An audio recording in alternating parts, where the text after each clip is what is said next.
gentlemen and ladies, today is 1 year of the commemoration of the religion of the ancients.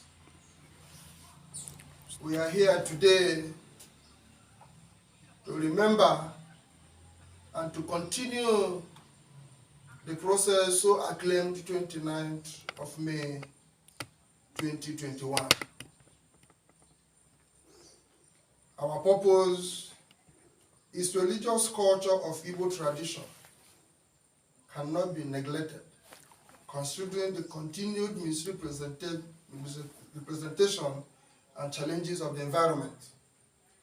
This is an official declaration of interest on cultural institutions.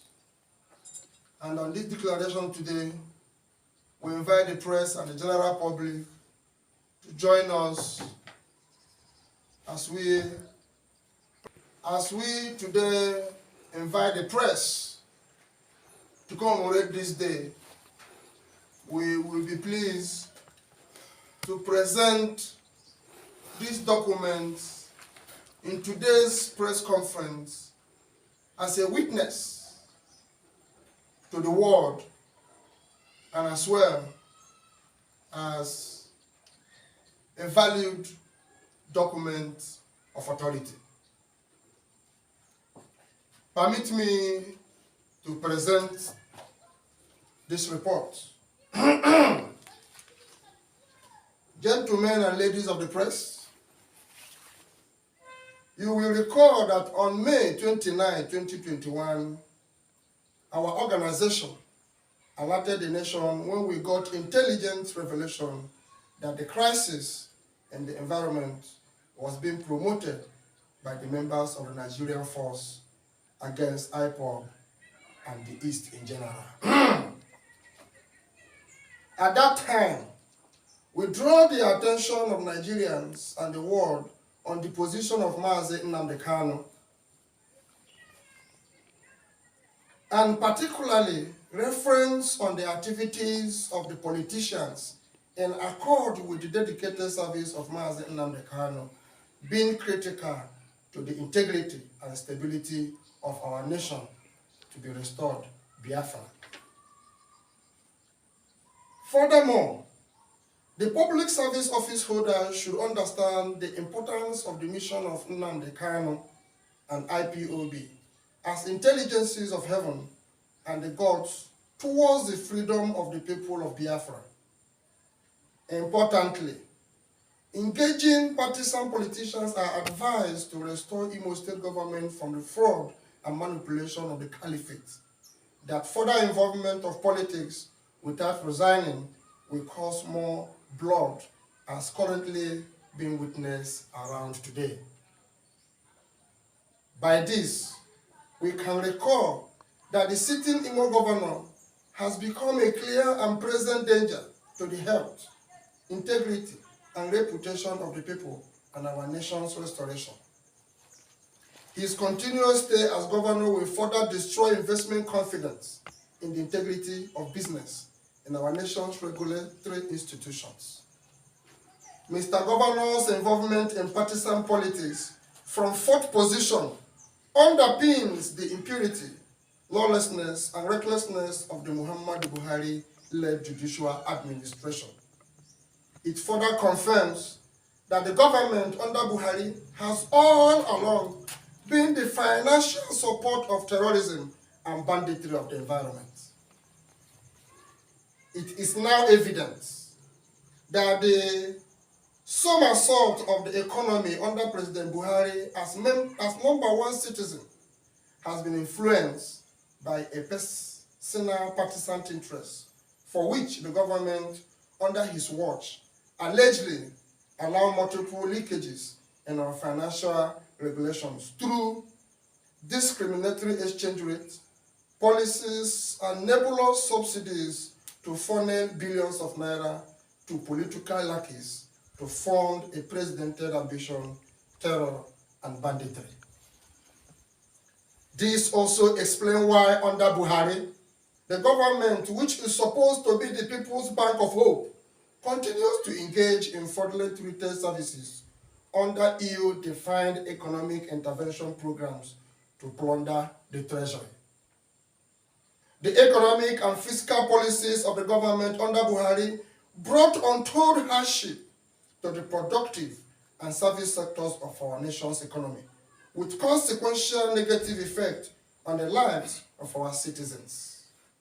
It is provocative that instead of the president being remorseful, even made more insulting of the sensibilities of Igbo generally by seeking to extradite and rendition Mazi Nnamdi Kanu on the charges bordering on terrorism and other offenses, incarcerated against the rule of law while still holding and claiming unprecedented point of no evidence.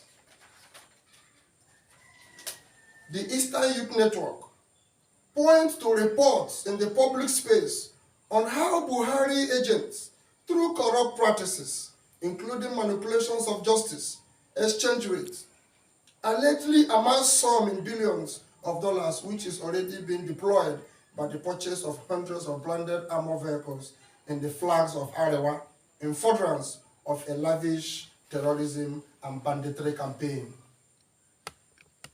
The direct consequences of such outrageous regime in the government under Buhari is the collapse of our naira to Ghana cedis.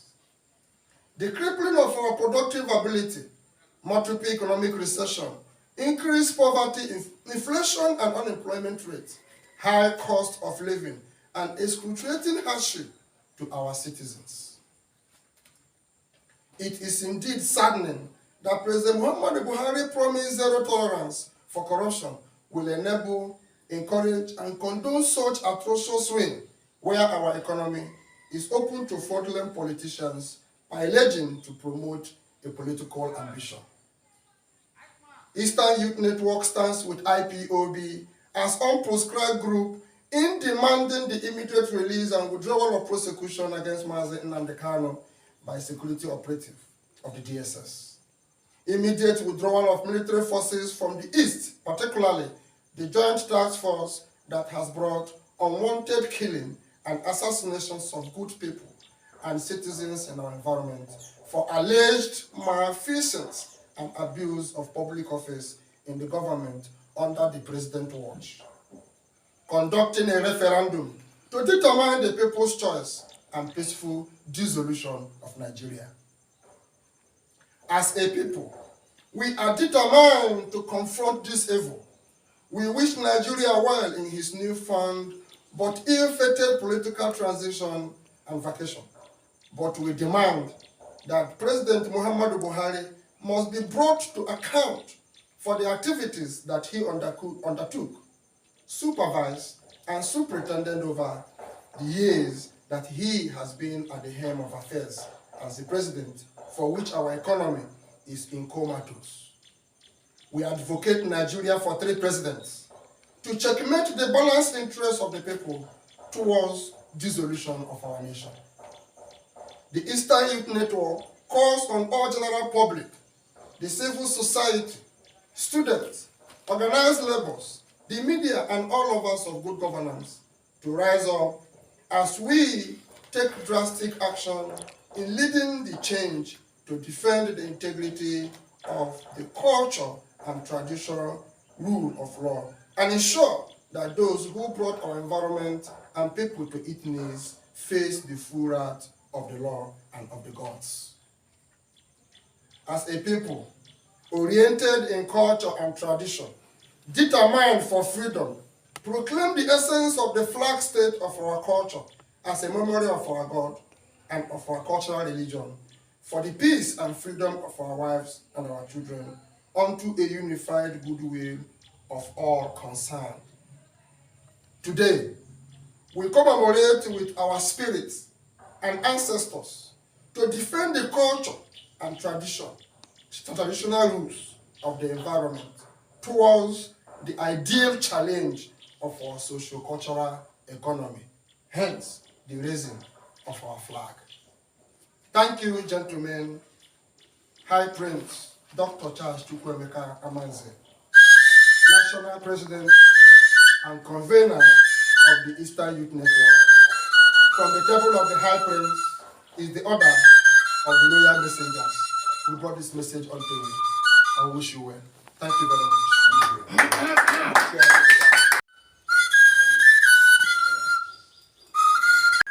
Today, we lift up the flag of our culture to remember our God and to stand for justice, that our children might know that it was our God who did it. Our honor of Amadioha and the ancestors of our land. Let the flag soar and fly all over the nation, that our culture will be preached and the gospel